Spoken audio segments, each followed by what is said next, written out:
Bienvenidos a todas las personas, oyentes y no tan oyentes que nos escuchan en este día y en este caso que también nos ven, como siempre acá en su fuente confiable de cine pirata, de cine rarito, de cine extraño, Tercer Cine.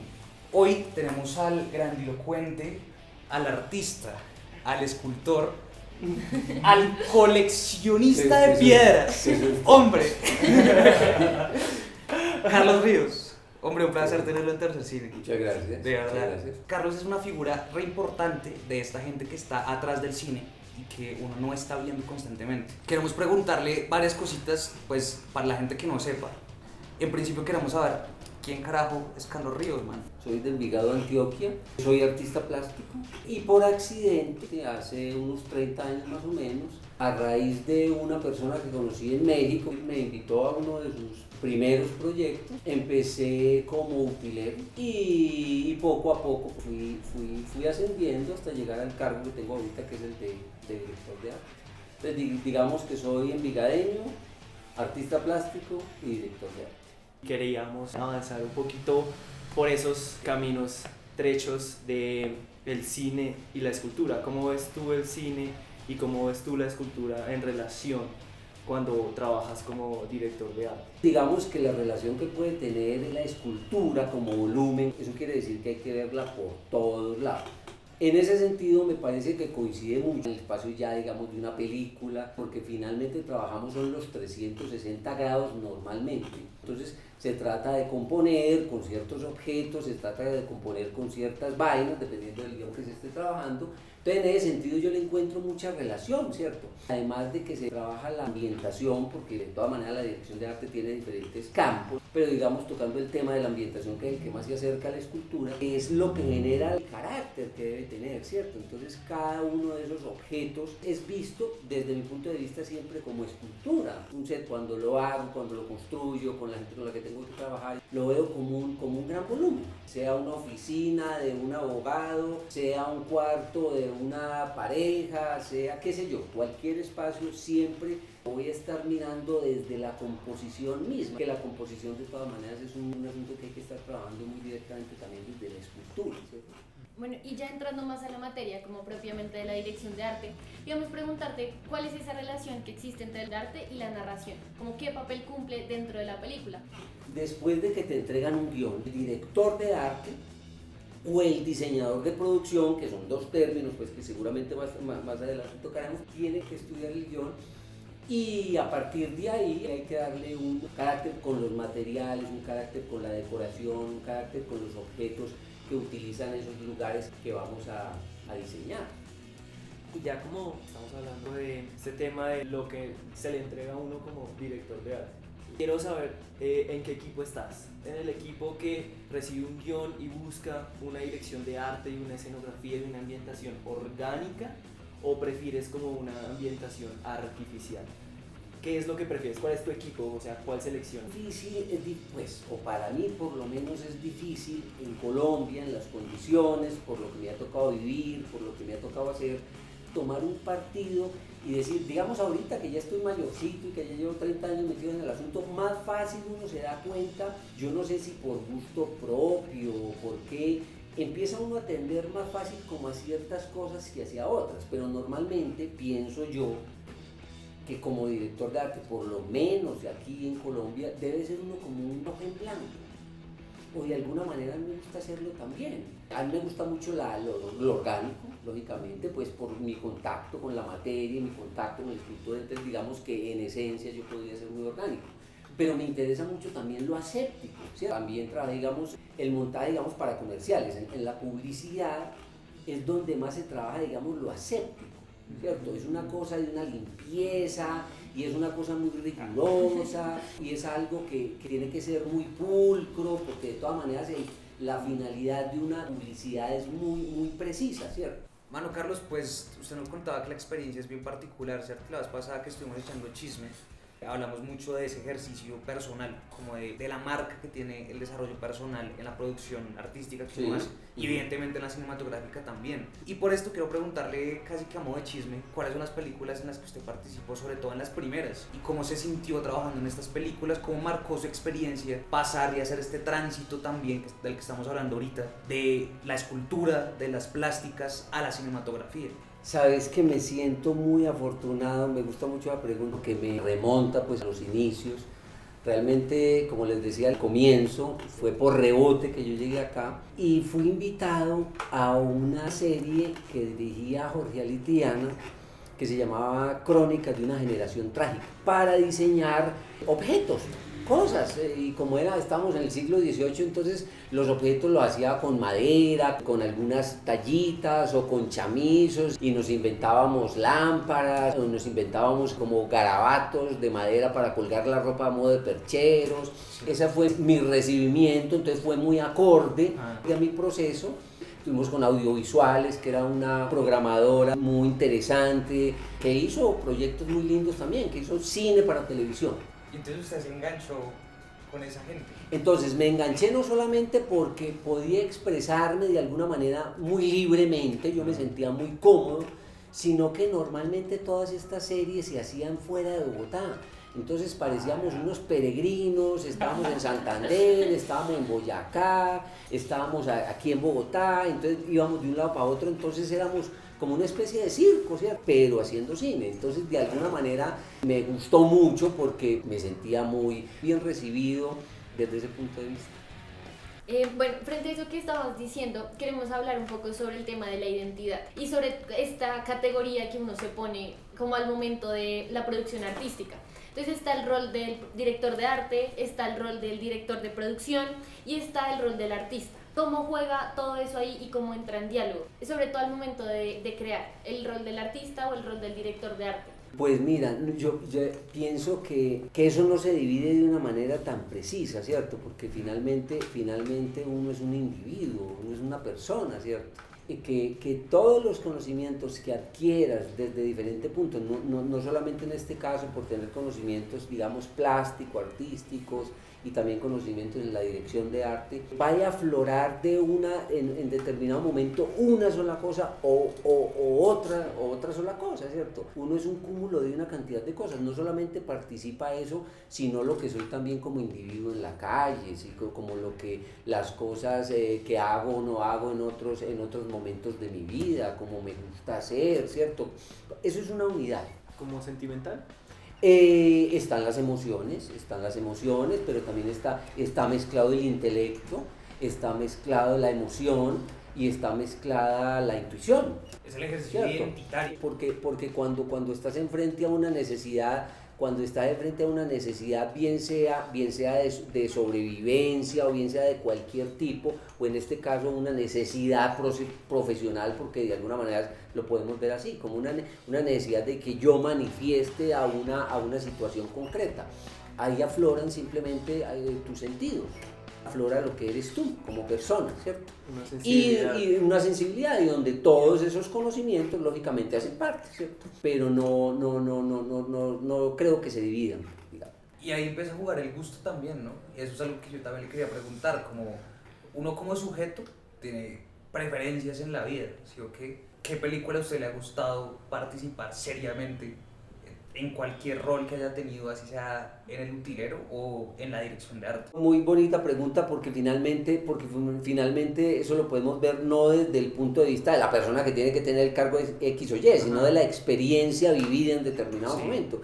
Y hay muchas experiencias bonitas por las que uno pasa, porque es que puede que estés haciendo una película en la que no te entiendes con el director, o no te guste el estilo, o no te gustaron sus planteamientos, y de pronto puedes entrar en cierta discusión, tiene que ceder una de las dos partes o ambas partes, porque de todas maneras con ese producto hay que cumplir. Me parece que las imposiciones no son difíciles, ahí no cuentan, mejor dicho, que estos son asuntos colectivos. La producción cinematográfica es una cosa colectiva, donde hay diferentes cabezas trabajando, para llegar a una fusión, para fusionarse y sacar un resultado. Lógicamente cuando tú te sientes muy emocionado porque el equipo, coincides con el equipo, la relación de energía con el equipo es buena, lógicamente esos productos, yo no sé si lleguen más alto o sean mejores, por lo menos desde el punto de vista, para uno sí son mejores porque uno los vivió mejor, que finalmente los resultados son los resultados, son lo mismo, y si nos equivocamos en determinado momento, bien sea desde el departamento de arte de otros equipos, para eso también está la edición al final,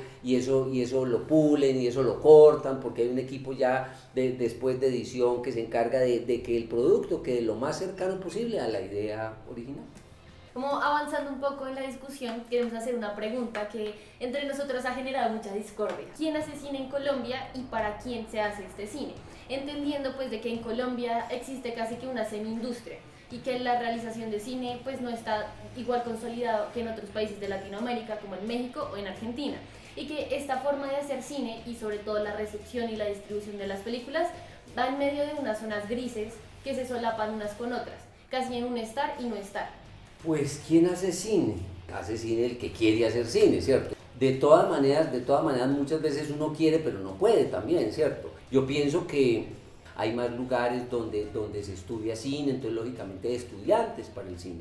Digamos, en la época en la que yo empecé, ¿cierto? Que fue en la década de los 90, donde sí había pues más o menos industria, se habían desarrollado cosas en los años 70, en los años 80 y demás, pero de todas maneras la cosa estaba mucho más nueva que ahorita, ¿cierto? Hacía cine a la gente que le gustaba como experimentar, indagar, ¿cierto? Porque hay mucho autodidacta también que le gusta como que tiene cierta afinidad con los asuntos artísticos, los asuntos cinematográficos. Con el paso del tiempo y el pensar de que hay una industria de cine y que normalmente esto nos debe de lucrar, debe de generar unos dineros, ¿sí me entiendes? En un país como Colombia esos asuntos pues yo los encuentro un poquito limitados, porque hay muchas fuerzas, ¿cierto? Hay muchas fuerzas y es muy costoso de todas maneras hacer una película, entonces necesitas tener contactos, necesitas saber mucho de administrar dinero, de cómo manejar dinero, de con quién manejarlos, todo este rollo, ¿sí me entiendes? Entonces yo pienso que eso está muy enredado, digamos, como ahí en el fondo, como quién puede hacer cine. Ahora, ¿para quién? Para el país, para la ciudad, para la gente, para el pueblo. Y es para reconocernos a nosotros mismos. Yo pienso que la mirada que deberíamos, o por lo menos la que yo tengo, es que sí, hay que hacer unos productos que se tratan de mover, que se tratan de vender, etcétera, y qué sé yo. Ahorita pues hay muchas plataformas, entonces hay muchos modelos, muchos modelos y muchas exigencias en esos lenguajes, porque tienen que cumplir con unas características, con unos requisitos muy precisos, pero yo pienso, soy en ese sentido, soy como más idealista, yo pienso que sí deberíamos de hacer más trabajo, digamos, social, más trabajo cultural, es decir, que los contenidos cinematográficos y los contenidos de la televisión sería muy chévere de que sean más divididos, digámoslo así, de que no necesariamente se esté pensando siempre en productos que van a producir una cantidad de dinero, sino también de productos en los que nos reconozcamos a nosotros mismos y podamos avanzar como cultura. Claro. Y es que justamente en las artes uno también se ve a uno mismo, ¿no? O sea, como en la pintura uno también se refleja a uno mismo, como espectador, no necesariamente como pintor. Y yo siento que las películas hacen mucho eso. O sea, ese ejercicio identitario en el que uno se reconoce a uno mismo y también se ubica en un espacio temporal, ¿no? Uno también empieza a decir como yo soy producto de todo esto que está alrededor. Esto es lo que también me construye a mí. Y yo me construyo también en relación, en ese diálogo con las películas. Pero ahora, desde el lado del realizador, también una cuestión ética, ¿no? Y es en esta industria, entonces, en qué participar y en qué no. ¿Sí? Y entonces, ¿qué elige usted? ¿Cómo lo elige sobre todo? ¿Cuál es ese proceso ético que hace que usted participe o no en una película? Cierto, a veces de pronto te envían una propuesta, un proyecto y dices, uy, este proyecto, ¿esto para dónde va?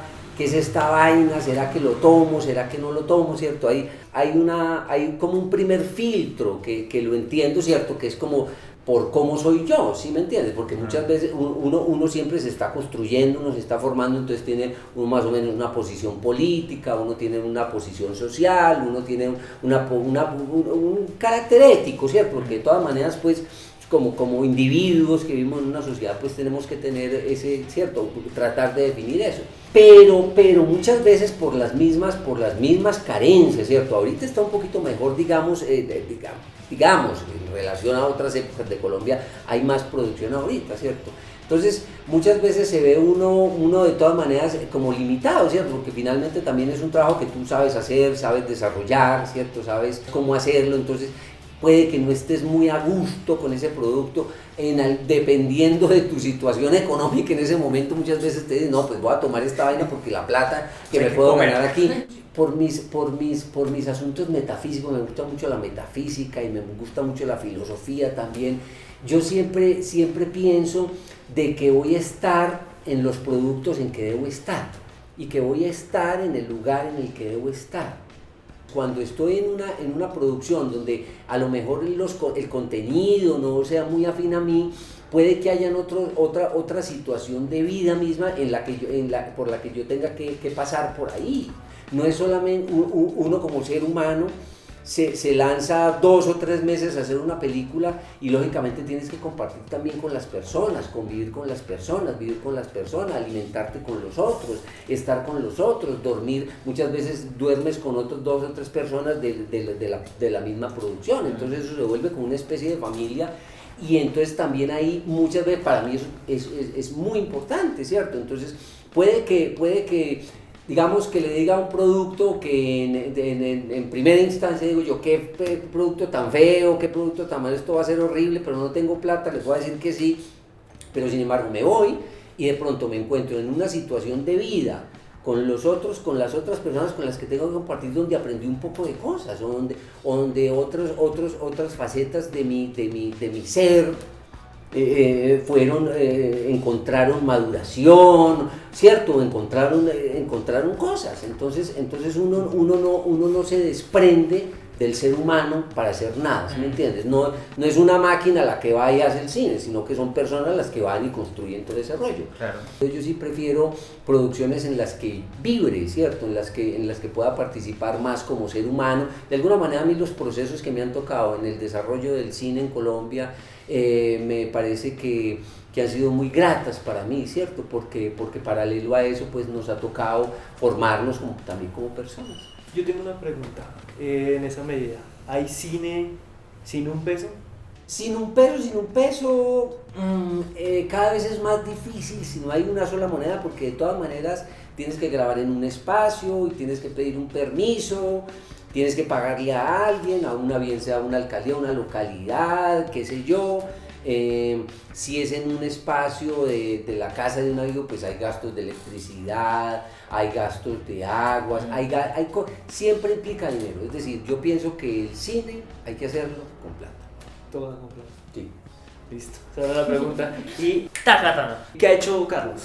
Que usted pues pueda decirle al público, veas esta peli que yo hice, hijo de madre. Pues... Veas esta serie porque, hijo de madre, está espectacular y yo la hice. Pues cuando me hacen esa pregunta me siento como muy intimidado, porque sí he hecho muchas cosas, porque lógicamente son 30 años de hacer cosas, ¿sí me entiendes? Yo diría que ahorita que restauraron el cinematografía, que restauró esas películas que hicimos, eso se llamó Relatos Históricos. Se llamó Relatos Históricos y tenía que ver también con parte de nuestra historia, muy bien, los vestuarios eran muy lindos, debíamos hacerlo pues en pueblos que se acercan más a esto, como en Villa de Leyva, como en Santander, ¿cierto? En Santander, en Monguí, en algunos lugares. Entonces tomar esas como referencia a esas locaciones de la colonia y conquista y todo este rollo me parece muy interesante. Las películas fueron muy lindas. ¿Dónde se consiguen esas películas? Aquí en el Fondo Cinematográfico están. Lo que pasa es que también, es decir, a veces las pasan por la televisión porque son cine para, ¿cierto? Como por Señal Colombia. Exacto, por Señal Colombia. En Señal Colombia las pasan de cuando en cuando, pasan por ahí algunas veces me parecen muy lindas, fueron mis comienzos y me parecen muy bonitas. Fuera de eso, pues novelas también he hecho, ¿cierto? ¿Qué cosas ha hecho? Tal vez O sea, me ha tocado así top 5 de cosas, así las mejores cosas que ha hecho pero Carlos. es que las mejores cosas, vuelvo y te digo que siempre se vuelven una cosa muy... Hay una película que yo guardo muy en mí, que me parece muy linda, que se llama La Pasión de Gabriel. Es una película muy linda que dirigió Luis Alberto Restrepo, Peto, la dirigió el equipo con el que estábamos en ese momento, un equipo de profesionales muy lindo, muy capacitado, amigos, gente a la que quiero mucho. Estamos en esa Pasión de Gabriel, yo siento que se fusionaron todas las cosas de lo que hemos hablado. Un profesionalismo, una persona con ganas de hacer cine, lo que ya me preguntaba, entonces no solamente... Una persona con ganas de hacer cine que pudo conseguir la plata conseguir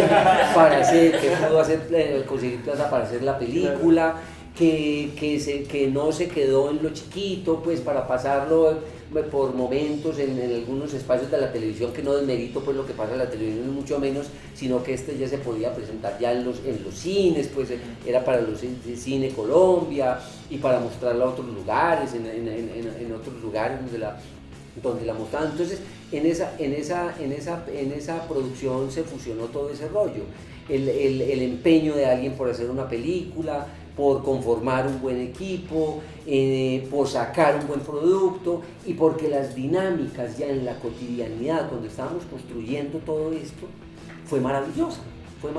Y que se puede conseguir en RTVC Play. Y que se gratis, vean cine, cara. ¿Cierto? También he participado estuve con Netflix, también participé en Narcos, ¿cierto? Pero entonces yo, digamos, tanto hablar ya de esto no, pues chévere, pero me parece más interesante hablar de lo que hemos podido hacer nosotros, ¿cierto? Porque esa película, digamos, en esa película, La Pasión de Gabriel, habían varias personas de cuando yo empecé, en la década de los 90. Ya mucho más profesionales, ya la persona que dirigió no era un asistente de dirección sino que era un director, yo ya no era utilero ni ambientador, sino que era director de arte, ya el asistente de fotografía no era asistente de fotografía y no fotógrafo. Entonces se fusionaron una cantidad de cosas en el producto muy importantes para mí, y lo que me mantiene vivo en estas cosas son productos o proyectos como ese, ¿cierto? Suave, que es tremenda película. Sí.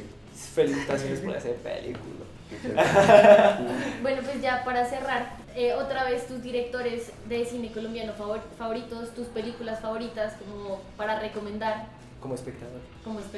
Como espectador, uy, soy mal espectador. ¿O como trabajador? Como trabajador, también puede ser, ¿no? Como trabajador. Hay un amigo, un personaje muy lindo que está haciendo cosas ahora muy buenas, que se llama Raúl Soto, que está tratando de hacer, es el país, el antioqueño, está tratando de hacer una fusión del documental ficción.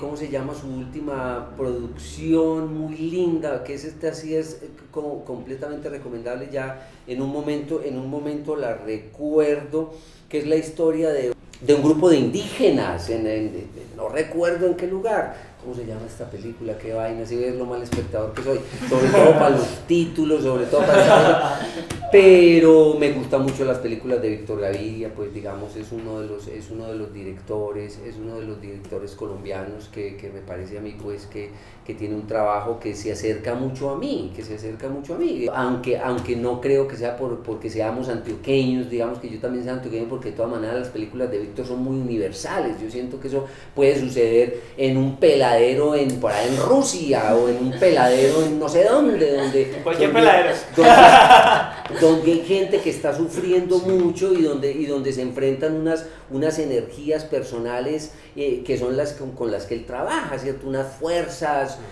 en fin, entonces no, Víctor Gaviria, digamos, el trabajo de Peto también me parece muy lindo, pues con el que compartí esta película. ¿Peto quién es? Peto es Luis Alberto Restrepo, que fue el director de La Pasión de Gabriel y ha dirigido pues otras películas que seguramente... A Raúl Soto, busquen a Raúl Soto. Busquen a Raúl Me Soto. gusta esa mirada a la cámara. Busquen a Raúl Soto porque, ay, qué pena, con él me va a matar cuando no me acuerde de su última, pero no, yo creo que hay jóvenes y en Antioquia se están gestando, están surgiendo algunas personas pues que están tratando como de hacer cosas. Hago mención a esto pues porque Bogotá de todas maneras es la sede, es la plaza, todo este rollo, ¿cierto? Toda esta vaina. Entonces, y es duro, entonces mucho más duro, ¿cierto? Para otra región del país, ¿cierto? Como Antioquia o como Cali o como, qué sé yo, algunos otros lugares de Colombia donde también quieren y están buscando y tienen menos recursos. Entonces, digamos, cuando esos productos están al aire, a mí me parece maravilloso, a mí me parece que se puedan hacer, ¿cierto? Que ya estén, ¿cierto? Sin más preámbulos y sin más alargues, a esta... Perdón. Esto va a quedar. El segundo entierro de Alejandrino. Esa es la película de El segundo Alejandro entierro Soto. de Raúl Soto. De Raúl Soto. El segundo entierro de Alejandrino, véanla que es maravilloso. Listo. No olviden a Raúl Soto, recomendación del día de hoy. Y además de eso, esperamos que nos sigan viendo en nuestras plataformas. Ahora estamos en Twitch y en YouTube. Y además seguimos con nuestras redes tradicionales: Instagram, TikTok, Facebook, Spotify. Entonces nos pueden escuchar, nos pueden ver, nos pueden memear, nos pueden compartir, nos pueden retuitear. No, mentiras, ya no utilizamos Twitter, demasiado tóxico para nosotros, pero pueden seguirnos, síganos, vamos por la búsqueda de esos 4,000 seguidores y por nuestra próxima farra. Atentos. Chao. Digan chao. Cierre. ¡Corte!